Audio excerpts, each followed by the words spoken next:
Hola 608, buenas tardes. Me gustaría compartirles en esta ocasión, como parte del trabajo que estamos haciendo para situar el pensamiento filosófico en México, una obra que va a hacer hincapié en una moralidad suprema o superior a la de los conquistadores en México, a través de una obra pues muy rara, muy difícil de conseguir y muy bonita que se publicó realmente no hace tanto tiempo en la UNAM, eh, en el Instituto de Investigaciones Históricas, si no me equivoco. Se llama Chimalpain, la conquista de México. Este libro trata de una visión que los españoles escribieron sobre sus grandes aciertos en lo que pues ellos llamaron una conquista, que término que aquí vamos a deconstruir. Una conquista no es cuando tú llegas a un pueblo y eres recibido como amigo y la sociedad te mantiene y la sociedad te apoya y la sociedad te guía, ¿no? Te recibe como una divinidad y a esa confianza y fraternidad que es lo que distingue a los seres humanos. Cuando nosotros leemos la Odisea de Homero, lo que le permite a Homero saber que ha llegado a un lugar civilizado es precisamente la capacidad de dar la bienvenida al viajero. Justamente eso es lo que permite entender si hay una civilización en un lugar o no. Característica inobjetable de los pueblos originarios, que pues es bien sabido que recibieron con un trato diferente a los españoles. Entonces, fueron, particularmente Moctezuma lo consideró su amigo. Este libro testimonia cómo Hernán Cortés le envía la información de que está enfermo y de que necesita oro para curar su enfermedad, ¿no? Y Moctezuma le hace regalos de oro y le pregunta cómo sigue de salud, ¿no? Y de muchas maneras, cuando él ya hace un estallido bélico y empiezan a tener actitudes antihumanas, agrediendo a niños o agrediendo a ancianos, está testimoniado cómo ellos corren atrapando sus vísceras entre sus manos para huyendo del ataque de los españoles, que lo que quieren es sembrar un clima de terror que llegue a los oídos del emperador.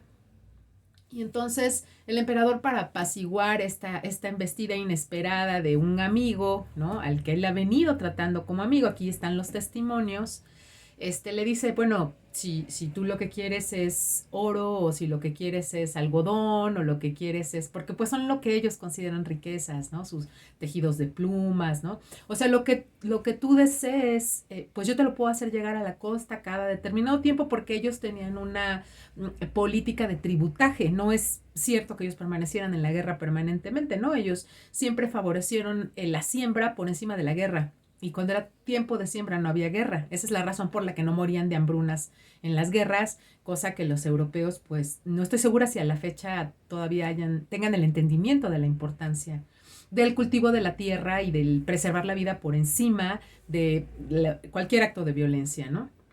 Entonces,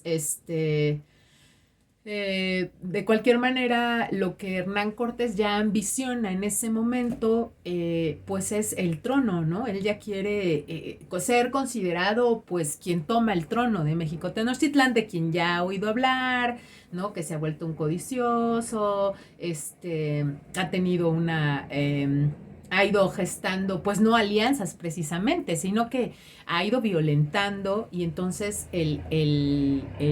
los pueblos que van sabiendo de su brutal actitud, ¿no? Van pensando que, ya saben que muchas veces los pensamientos están atravesados por pensamientos mágicos, particularmente el pensamiento de Moctezuma.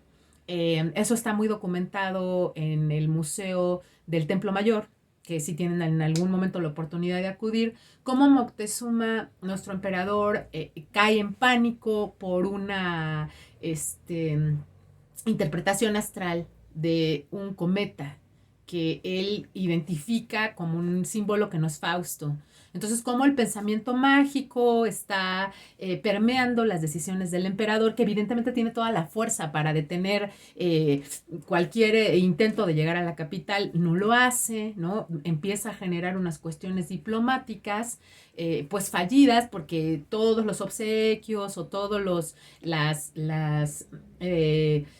formas de serenar a una persona que está hambriada, que está sedienta de poder, que lo que quiere es, pues lo que al final no logra, ¿no? Porque lo que finalmente Hernán Cortés quiere es pasar a la historia como un hombre muy reconocido tanto en España como en América, y en América logra un absoluto repudio y en España también muere de hambre, ¿no? O sea, al final él lo único que logra es su ambición incontenida, su falta de lealtad, su falta de respeto, su falta de empatía, su deshumanización. Lo único que logra es que él termina siendo el ridículo. O sea, él pide que sus restos sean traídos a América, porque él no muere en América, pero él pide que sea traído aquí porque él es el gran conquistador y él cree que en México sus restos van a ser valorados. Efectivamente se encuentran aquí en México, se encuentran en el centro, en un lugar que a nadie nos interesa y que por supuesto nadie va y que pues evidentemente goza de todo el desprestigio y el desprecio y el rechazo que se ganó, ¿no? Porque nunca entendió y nunca transigió que su verdadero papel no era los actos de prepotencia que él quiso implantar como formas de organización. O sea, los mismos reyes europeos se terminaron avergonzando de las actitudes que él hizo, ¿no? La misma corona terminó firmándoles a los pobladores originarios títulos de propiedad que ellos todavía conservan, donde a ellos se les devuelve, ¿no? Sí, siempre a cambio de una lealtad, ¿no? De un reconocimiento a la corona española, de ser súbditos de la corona, pues, ¿no? Pero se les reconoce, particularmente en Oaxaca, donde él quería, pues, de donde se apropió y donde él quería tener un título nobiliario, porque no era ningún noble, evidentemente, sus actos nos dejan más que contundentes pruebas de ello. Entonces, él en Oaxaca se le otorga un espacio de tierra, o muchas veces él se quiso como quedar con cosas que porque él se las merecía, él eso le decía a la corona. Y entonces en Oaxaca hay un pan que se llama el marquesote, ¿no? Que es una como burla o como una ironía del pueblo oaxaqueño al título nobiliario que había recibido Hernán Cortés, que pues era marqués de Oaxaca, ¿no? Según él. Entonces, bueno, todo esto que les comento es una información que está trasvasada por, bueno, intelectuales, probados intelectuales, filósofos, escribas de los pueblos originarios, que cuando revisan, hacen una revisión, curiosamente pasan, ¿no? Una versión que había sido escrita por un español donde hablaba maravillas de los españoles en la pretendida conquista, que les digo que no es conquista, porque a eso es más bien ingratitud, traición, deslealtad, falta de humanidad, incivilización, es lo que más bien en realidad cometió Hernán Cortés, ¿no? Entonces, a esas acciones que él quiere ensalzar, pues son traducidas por Chimalpain, ¿no? Y Chimalpain va, pues, eh, añadiendo algunos rasgos que si él no hubiera añadido, no conoceríamos. No sé si estoy grabando, soy capaz que no.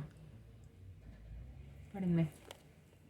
Ah, no, sí, sí. Ay, no, bueno, ¿qué les digo? Así es la tecnología. Bueno, y entonces rápidamente, bueno, yo les podría pasar esta información para que ustedes la leyeran, pero me parece que siempre es más enriquecedor hacerles la introducción yo, porque así les voy también ahorrando mucho trabajo de lectura, que me queda claro que ahorita con todo el trabajo que ustedes están haciendo, con todas sus asignaturas, pues el mayor trabajo que yo les pueda ayudar, pues también está bueno, ¿no? Entonces prefiero en este caso hacerles una exposición del Chimalpain.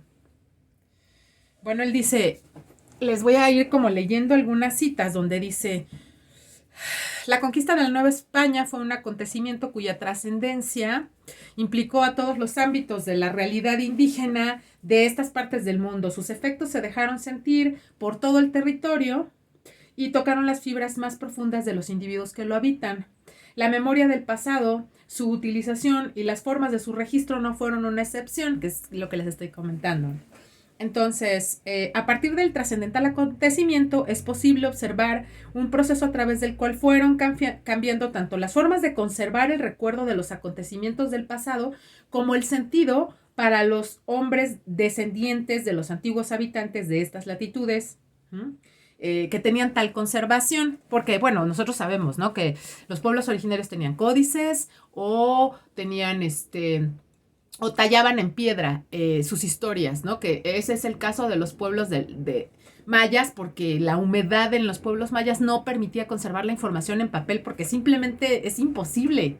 Entonces ellos tallaban en piedras, pero sí tenemos la numeración y la escritura maya talladas, ¿no? O sea, nosotros sabemos que esa información, o pintadas, ¿no?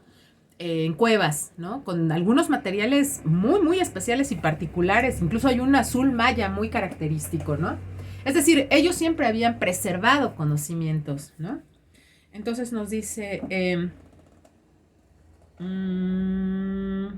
surgieron las llamadas historias síntesis, cuyo contenido se refería al pasado de antes de la conquista y cuya elaboración se había basado en fuentes muy diversas, desde antiguos códices pictográficos, que es lo que les estoy diciendo, o sea, pueden ser pintados, hasta en ocasiones obras referentes a distintos aspectos de la realidad europea, además de códices que habían sido objeto de anotaciones para hacer evidente su contenido a los ojos europeos. Nosotros sabemos, ¿no? O sea, que muchos de los códices no se encuentran en México, ¿no? Incluso el códice se nombra por el país que lo tiene, ¿no? O sea, sabemos que hay toda una, un despojo, ¿no? De conocimientos que evidentemente eran muchísimos más avanzados que de las personas que habían llegado. Eso es obvio, o sea, simplemente pensemos en las matemáticas mayas, ¿no? Y en cómo ellos tenían una cuenta numérica del tiempo tal que, bueno, no solamente tenían calendarizado el tiempo de forma distinta, que eran en cálculos de 20, ¿no? El número 20 era fundamental, sus meses se dividían en 20 días, por tanto, no eran 12 meses al año, y cada 20 días cambiaba, por ejemplo, el animal que representaba el momento de el ciclo conejo, por ejemplo, ¿no? O sea, cuando estamos leyendo su historia, sabemos que es en el año tal del conejo, ¿no? Mes del conejo, ¿no? Porque es el momento en el que está sucediendo. O sea, su medición del tiempo está sincronizada de una manera distinta. Y 20, ¿por qué 20? Pues porque tenemos 10 dedos en las manos y 10 dedos en los pies. Entonces ellos cerraban sus ciclos en ciclos de 20. Entonces, bien interesante que además estas festividades no eran desapercibidas. O sea, estas mismas obras testimonian, como la obra de Chimalpain, que se reunían a danzar hasta más de 5,000 personas, ¿no? Es impresionante, para recibir el cambio del mes, ¿no? Para venerar a la divinidad de ese mes. Bueno, no son mes, son veintenas, ¿no? Ya quedamos. Entonces, bueno, estas obras fueron escritas entre los últimos años del siglo XVI y las primeras del siglo XVII por indígenas que eran descendientes de la antigua nobleza prehispánica, que es lo que les estoy diciendo hace un momento. O sea, evidentemente aquí había una nobleza culta con una formación prístina y que además en este caso se trasvasa bilingüe, si se dan cuenta, ¿no? Porque están haciendo una interpretación de un texto que se está produciendo en una lengua extranjera a la que ellos le están introduciendo una mirada propia. Y entonces dice, Cristóbal del Castillo, Hernando Alvarado Tezosomoc, Fernando de Alba Iztlilxóchitl, Domingo Francisco de San Antón Muñón Chimalpain, Cuauhtemohuanitzin. O sea, ¿por qué? Pues porque eran bautizados como nombres castellanos, pero los apellidos seguían siendo originarios, ¿me explico? Entonces podemos darnos cuenta en qué momento estamos de la historia cuando pues tienen que recibir un nombre castellanizado, pero sus raíces no lo son. Y entonces dice, ellos constituyeron una generación cuyas características pueden muy bien ser delineadas y que se reflejan en las obras que escribieron. El noble origen de todos ellos que les permitió acceder a una formación esmerada, en efecto, Tezosomoc, provenía de la familia gobernante del México Tenochtitlán. Si ustedes han tenido acercamientos a la cultura del México Tenochtitlán, sabrán que en lo que ahora llamamos el primer cuadro, que era donde realmente estaba Templo Mayor y estaba el Templo a la Luna, no sé si sepan, ¿no? Bueno, habían incluso dos pirámides paralelas mucho más grandes que Templo Mayor, porque Templo Mayor, cada determinado ciclo se le iba poniendo otra capa y otra capa y otra capa, porque ellos dejaban ir ese momento, esa época, y la revestían con otros intereses y con otras intenciones. Pero no era la pirámide más grande. Si ustedes se ubican en Templo Mayor, hay una pirámide circular muy parecida a la de Cuicuilco. Bueno, pero no era el centro del Zócalo. O sea, en realidad, nosotros sabemos que había un lago, ¿verdad? Y en el centro de ese lago estaban esas pirámides donde vivía la familia noble. En torno de ese lago vivían las familias principales o la familia de la nobleza, que por supuesto también eran guerreros cultos, evidentemente, ¿no? O sea, no era la violencia o la brutalidad o el machismo o la barbarie. La definición de los guerreros aztecas nunca lo fue, ellos eran poetas. Y tenían guerras floridas y deponían las armas, ¿no? Y se celebraban y se cantaban y se loaban y componían. Estaban muy claros de que la vida era efímera y la disfrutaban y la gozaban, conscientes de que siendo guerreros la vida era más efímera para ellos, entonces cada minuto de la vida debía ser gozado, cantado, loado, y los amigos queridos perdidos en la batalla, pues obviamente recordados, venerados, en fin, o sea, hay muchísima poesía que nosotros, bueno, que podríamos llamar a épica, pero es que no está exaltando la violencia. Incluso ellos se quejan y ellos la sufren y ellos lamentan, ¿no? Pero aceptan su destino y viven la vida de una forma que les permita valorar y entender la belleza, el amor, la amistad, ¿no? O sea, prefieren atravesar su vida en un éxtasis reconociendo las delicias, le cantan a sus seres amados, les cantan a sus parejas que ya no pueden ver si la guerra les arrebata la vida, ¿no? Que no quieren perder, que no quieren dejar de ver. O sea, tienen una sensibilidad bastante elevada para tratarse de un pueblo guerrero como nos lo han querido plantear visiones externas. ¿Me explico? Entonces, cuando hablo de esta nobleza, pues estoy hablando de una nobleza que está viviendo en torno del lago y que tiene relación directa con el emperador. Muchas veces son familia.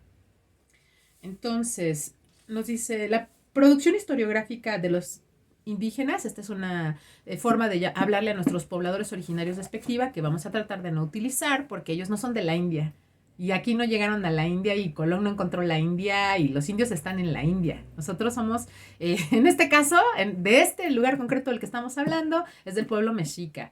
Si no les vamos a llamar por el nombre que es con el que ellos se autonombran, es un acto de violencia. O sea, si yo no te llamo por tu nombre, que tú me estás diciendo, es que yo me llamo fulano, y yo te cambio el nombre, estoy desconociendo el nombre que tú me estás dando. Históricamente es hasta agresivo. Entonces, yo discutí esto en su momento con el Instituto de Investigaciones Históricas y les comenté la importancia de llamarlos o bien por su nombre, o bien como pobladores originarios, que eso es lo correcto. ¿Me explico? Porque indígena es como pues que como algo como externo, ¿me explico? O sea, y además confuso, es un término confuso. Entonces, equívoco, la palabra es equívoco, ¿ok? La producción historiográfica de los pobladores originarios en la época novohispana, a la que hemos llamado precisamente de tradición indígena, originaria, ¿verdad? Vamos a de pobladores originarios, ¿ok? Tuvo su punto de partida en los antiguos códices pictográficos en los que los indígenas habían asentado mucho saber que sus comunidades acumularon durante milenios. Pongan atención, milenios. Ninguna universidad europea tiene milenios de existencia. Entonces estamos hablando de un acervo cultural brutal. Me gustaría que vieran la imagen porque justo les acabo de hablar del templo y justo les acabo de hablar del lago. Entonces obsérvenla.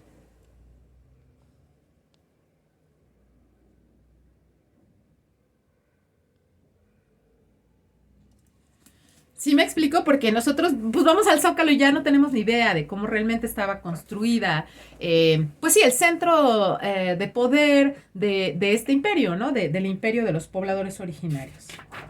Entonces, les decía, Para el hombre de aquellos tiempos, el pasado era uno solo que iniciaba con las acciones de los dioses y se continuaba con la aparición del hombre y su devenir. Difícilmente podría expresarse una división tajante entre lo que hoy llamamos mito e historia. Evidentemente, un poco es lo que les estoy mencionando ahorita, ¿no? Esta dificultad de desligar el pensamiento mágico que eventualmente va a permear, pues, de una forma inválida de enfrentarse a una realidad que podía ser confrontada de inmediato, ¿no? Sin embargo, sí permea mucho una cultura que ha hecho una profunda conexión espiritual. O sea, lo que aquí dice es real. O sea, si nosotros vemos el Popol Vuh, es que ellos ni siquiera se van a cuestionar que eso no es verdad. O sea, para nada, es un mito fundacional. Bueno, obviamente ellos no le van a llamar mito, ¿me explico? O sea, ellos están conscientes que el ser más hermoso no tuvo valor y que el ser más hermoso que se tuvo que haber arrojado para salvar a la humanidad no lo hizo. Ajá. Y que quien se arrojó fue el que tuvo valor y no era el ser más hermoso. Ajá. Y que él fue el que generó la existencia del sol. Ya luego el otro celoso del valor y del arrojo que había tenido este dios que no era el más hermoso, se avienta y se convierte en la luna, ¿no? Hay una mitología por ahí que dice, bueno, es que ahora él siempre va a ser visto con respeto y con cariño y con veneración y yo donde me voy a quedar, entonces se convierte en la luna. Ahora no tengo bien los nombres, solo rápido así como que les relato esta noción de dónde surge la luz para los pueblos originarios, ¿no? Que tiene que ver con el sacrificio de una divinidad que para ellos vive pues en un mundo superior, evidentemente, espiritual. Entonces, más bien ellos tienen una conexión espiritual y un raigambre espiritual interesante, que justamente las civilizaciones que tienen una raigambre espiritual normalmente también tienen unos valores superiores a los que no la tienen, ¿no? Porque desconocen el derecho, el respeto a los demás seres vivientes. Me explico que eso ha pasado con un montón de culturas bélicas, pero ellos sí tenían una profunda raigambre espiritual. Ellos sí se consideraban un pueblo al que los dioses habían otorgado la luz, por ejemplo, ¿no? Y que, bueno, evidentemente la luz había venido a alumbrar, y no sé si ustedes han leído el Popol Vuh, pero el Popol Vuh dice que primero habían unos hombres que no eran capaces de entendimiento, que eran como changos, ¿no? Y entonces estos hombres son eliminados, ¿no? Evidentemente, ¿no? Entonces es bien interesante porque este mito fundacional siempre nos va a hacer ver que aquel que puede distinguir a la divinidad se puede llamar Dios. Y aquel que es incapaz de entenderlo, hasta los dioses lo desprecian. ¿Me explico? Estos mitos fundacionales son interesantes porque también están permeados de valores, evidentemente. Luego, bueno, aquí más o menos nos empieza a hablar de las primeras historias y nos dice Heródoto, que es el primer historiador griego, ¿no? En el proemio del primer libro de su historia, al que llamó Clio, es una exposición que ha indagado, ¿no? Se ha considerado el primer libro de historia, pues. Para componer la narración del pasado que ofrecían, realizaron una verdadera indagación en las fuentes de diversa índole, desde donde los testimonios orales se recogieron de los ancianos hasta los códices pictográficos. Bueno, esto es importante decirlo. O sea, si yo quiero hablar de una historia, difícilmente puedo hacer historia si esta historia solamente se basa en lo que yo veo o en lo que yo interpreto. La historia no es eso, evidentemente, ¿no? O sea, la historia va a tener que ir a las fuentes, va a tener que ir a investigar. O sea, yo si ahorita quiero hablar, por ejemplo, qué significa la divinidad de Tanguyú en Oaxaca, por qué la divinidad venerada en las fiestas más importantes como la Guelaguetza son femeninas, ¿no? ¿Qué trascendencia tiene la figura de la feminidad en el pueblo oaxaqueño? Pues tengo que ir a las fuentes, ¿no? O sea, tengo que irles a preguntar, ellos me van a narrar su mitología, ¿no? Ellos me van a hacer ver, por qué esa divinidad es importante para ellos y cómo se comunicó con ellos. Si ustedes revisan el mito de Tanguyú, que lo dejé accesible, espero habérselos dejado el link a ustedes, porque estaba dirigido a ustedes, justamente es eso, ¿no? O sea, un reconocimiento de la feminidad, ¿no?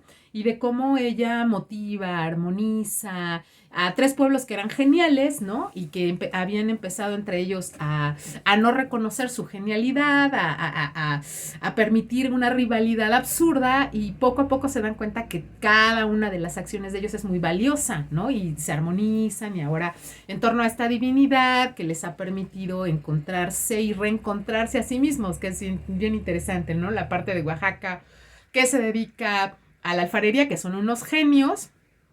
Ahí creo, espero estar usando la palabra correctamente cuando me refiero a la creación de instrumentos de barro, que ellos son brutalmente geniales en el manejo del barro, ¿no? Ellos manejan un barro verde y un barro negro. Entonces, bueno, ellos tienen un manejo, sí creo que es alfarería, genial, ¿no? Genial, genial. Puedes encontrar una cantidad de instrumentos que tú dices, ay, sí lo necesito, ¿no? Pero nunca te imaginaste siquiera que existiera, ¿no? Son geniales en esa producción. Tienen un hilado y un tejido. Si ustedes han visto, los trajes oaxaqueños son los más caros, miles y miles de pesos, porque tienen un bordado espeluznantemente hermoso, ¿no? En el caso de los tejidos. Y la música, porque los sones oaxaqueños son de una tradición y de ellos son músicos natos, o sea, se lo han ido heredando y además es algo cultural, o sea, los oficios allá se heredan, ¿no? El hijo del alfarero es alfarero, ¿no? Entonces, o sea, el tejido pues es algo que se va haciendo de generación en generación, ¿no? Que se van pasando el conocimiento. Bueno, así la música, que la música es un oficio que se tiene que aprender muy joven porque requiere una coordinación sublime, ¿me explico?